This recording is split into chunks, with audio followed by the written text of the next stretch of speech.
5,000 words when they're in 12th grade, which would mean they would need to learn about 3,000 words per year. That is more than we can teach in a year to a student. So how are we going to select words that are most important to teach? Isabel Beck provides guidance. She talks about vocabulary as Tier 1, Tier 2, and Tier 3, and advises that we select Tier 2 words. Tier 1 words are your most basic words that rarely require instruction, such as words like clock, baby, or happy. Tier 2 words are high-frequency words for mature language learners across a variety of domains, such as words like coincidence, absurd, or industrious. And Tier 3 words have low frequency and often are limited to specific domains and best learned during the content area that they are used in, such as isotope or peninsula. There is not an exact science in selecting Tier 2 words. However, when teaching oral vocabulary, we know that repeated exposures are necessary and that we use words actively. Students will not learn the meaning of words by simply presenting 6 to 10 definitions at the beginning of the week and telling them to learn them. There need to be explanation of multiple meanings and use in varied contexts, such as role-playing, sentence writing, picture captioning, comic strip bubbles, all using the targeted vocabulary words. We also want to emphasize the relationship between and among words and concepts, and graphic organizers and comparison charts are excellent tools to make this happen.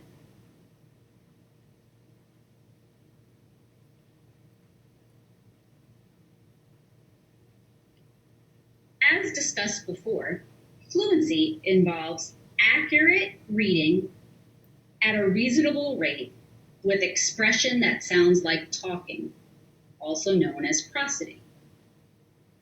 Before students can work on fluency, we should work on automaticity in letter-sound correspondence, in reading individual words, phrases, and sentences. Automatic recognition of words could need as many as 6 exposures to 40 exposures.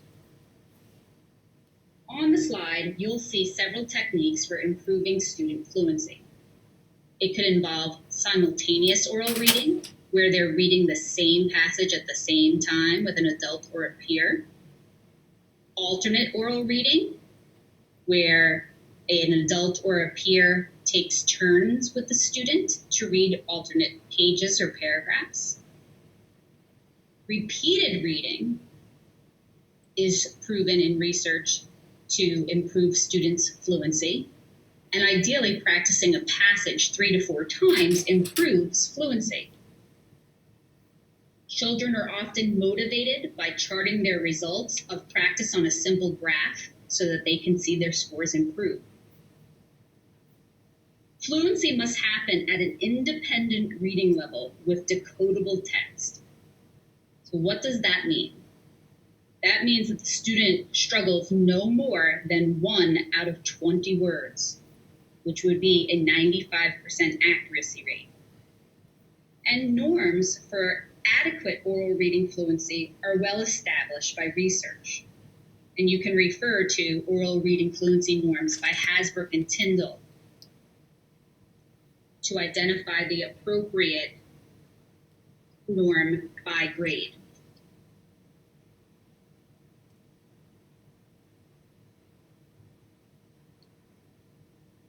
Structured literacy programs can also focus on written expression and reading comprehension.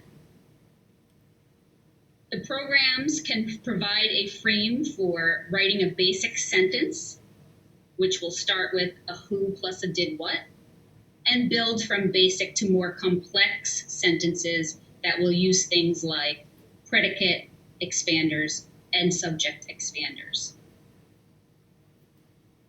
These type of programs often include a visual component as well as a kinesthetic component.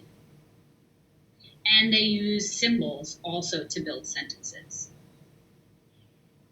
Areas that can also be addressed would be mechanics, working on capitalization and punctuation, how to compose or identify topic sentences, and then the planning, outlining of paragraphs and essays. And again, graphic organizers are essential for students to plan out their ideas prior to writing their composition. The area of semantics has to do with meaning. And as we said before, the goal of reading is to understand what we're reading. So when we teach reading comprehension, we teach that there's a difference between narrative and expository text. We teach the students, again, in a direct, multisensory way from simple to complex.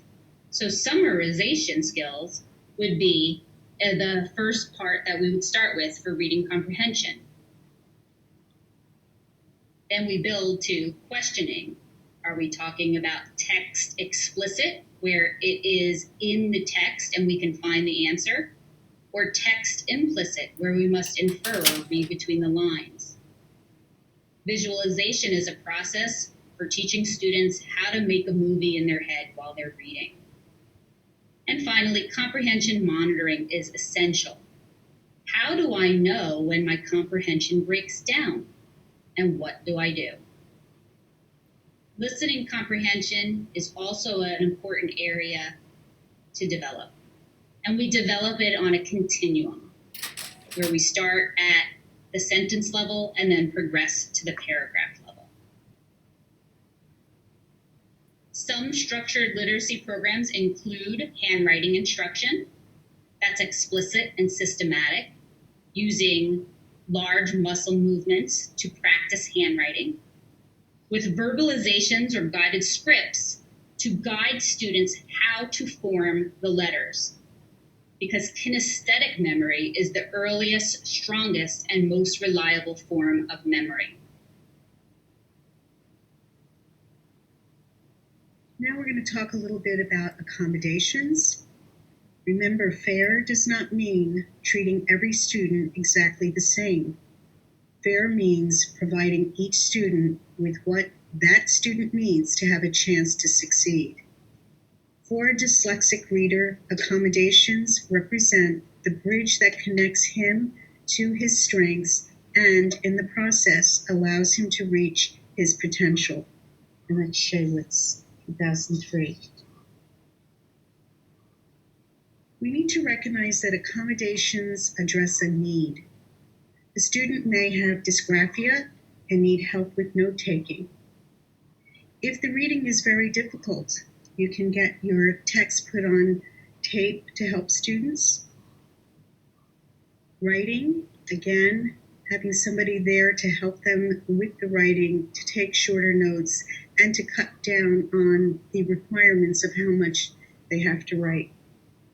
Spelling. Many times spelling is very difficult for students with dyslexia, and it should not be held against them. Memory. Many of our students have difficulty with short-term memory. They forget things. They have a lot of executive function difficulties. Also, they have difficulties in math with symbols, sometimes recognizing the correct symbols, reversing the numbers, confusing the multiplication with the plus symbol. Homework is also another area that we need to look at, that they may need help addressing. And then testing as well. So let's look how we can accommodate some of those areas. We can use word banks to help our students in some of the, especially areas like science, where they have really big words which are very difficult for them to hold on.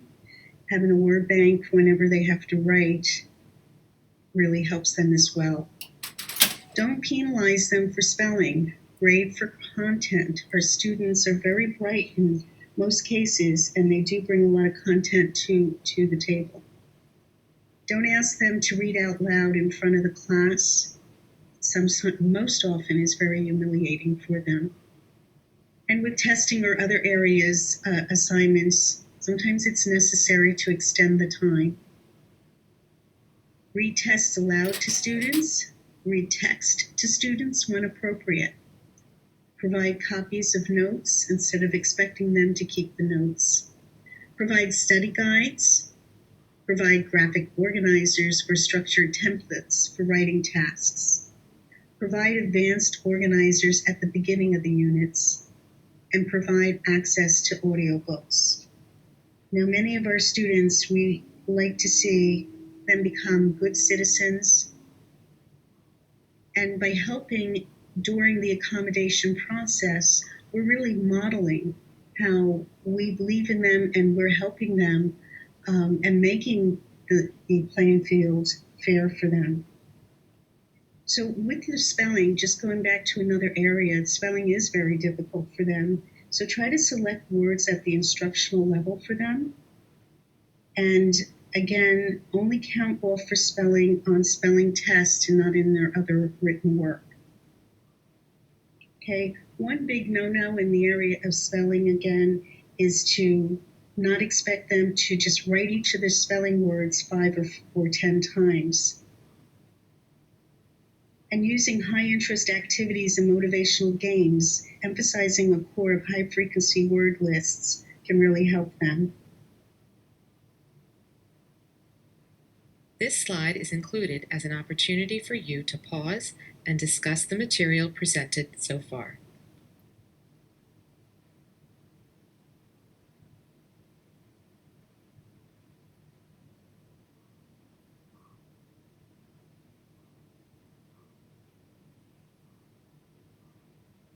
The third and final section of the webinar will discuss dyslexia and the use of technology. Hello, my name is Vincent Barassi, and for the next 20 minutes or so, I'll be introducing you to some ideas about the use of assistive technology with students having learning disabilities such as dyslexia with related reading, spelling, and writing difficulties. My goal is to inform you both about the kinds of technology available for use by these individuals, as well as the reasons why the use of assistive technology is so crucial to their progress and success in school. In addition, I hope to present a meaningful approach you can follow in your consideration of assistive technology. The area of assistive technology is large and includes so many considerations for its use with a variety of individuals with a variety of needs. For today, however, we'll focus just on the impact of dyslexia and on the areas of reading and writing, and I will give you an introduction to the topic.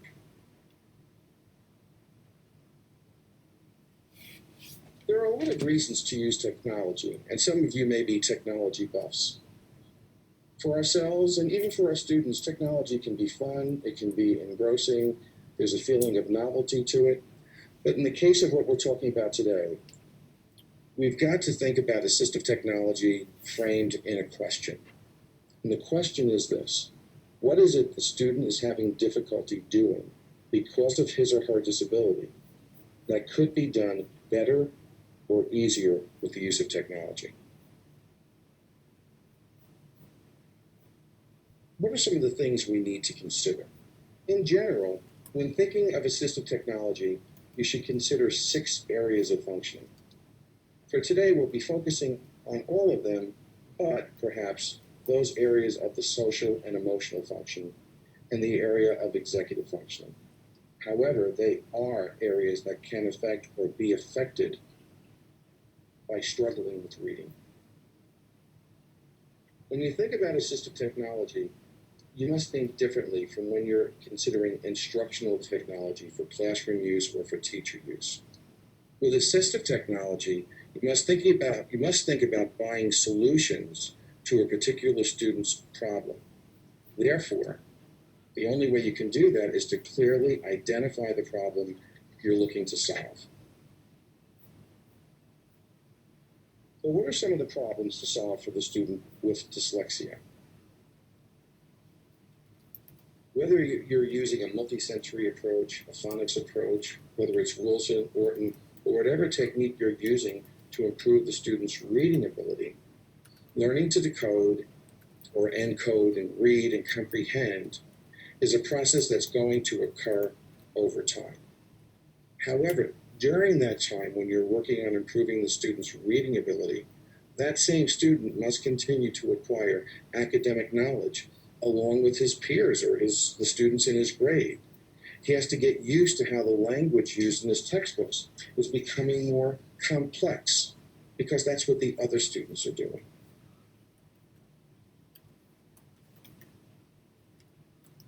Meanwhile, he's struggling to read his school materials. He may even need to hear back what he's written. Here he is trying to read, and trying to decode is taxing his short-term memory or his listening or working memory. The content of what is being read gets lost due to that struggle. Let's talk about language for just a second. I've got two basic definitions of language up there, just not to complicate my short presentation. But language is how we communicate our thoughts. It's not just the words. The words are the pieces that go together to construct language, and in that language, we get the message. The words are just the pieces. Our language gets more and more complex as we go through school. We start with simple declarative sentences. We get to compound sentences and complex sentences. And for a student who's having trouble decoding, the length of time it takes him to get from the first word to the last word of a sentence could be just the amount of time that he needs to have forgotten everything he's just tried to read. So assistive technology becomes very, very crucial for this student. Even after he learns to read, he learns to decode and understand the words, he may not get the message. I'll give you a quick example. When I'm doing professional development workshops, I often put up on the screen a list of words. Go through those words, make sure that everyone understands every single word that's there, and reach consensus with the teachers that if I were to construct a paragraph using those words and only those words, they should be able to understand it. Well, the next slide goes up, and there are 3 or 4 sentences that no one understands because I took that from a calculus textbook. Just so happened each of the words was simple in itself, but language, how they're organized, how they go together, and the message is what these people were not able to get because they didn't have background in the topic and they hadn't come to that point naturally, the same way our students don't get to that point at the same time as their colleagues.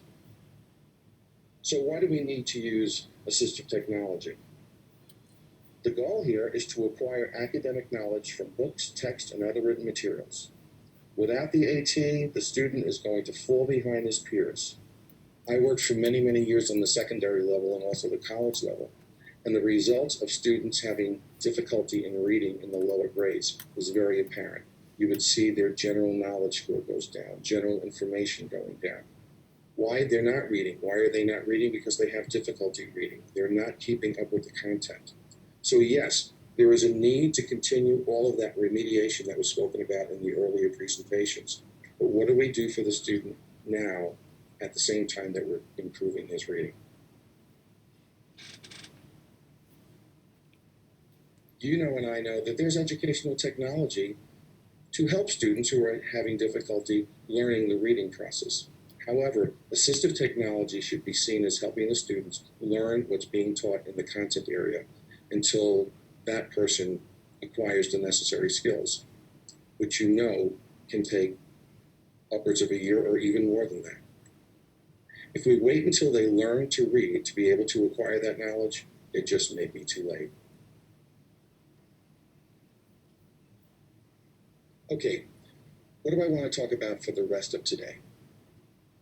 I want to look at what the problems are for a student accessing the curriculum. And I want us to remember one more time, with AT, we're not using the AT to teach the student to read. He needs a teacher for that. We're basically thinking of assistive technology as addressing his access to the curriculum, not teaching him to read. So what problems?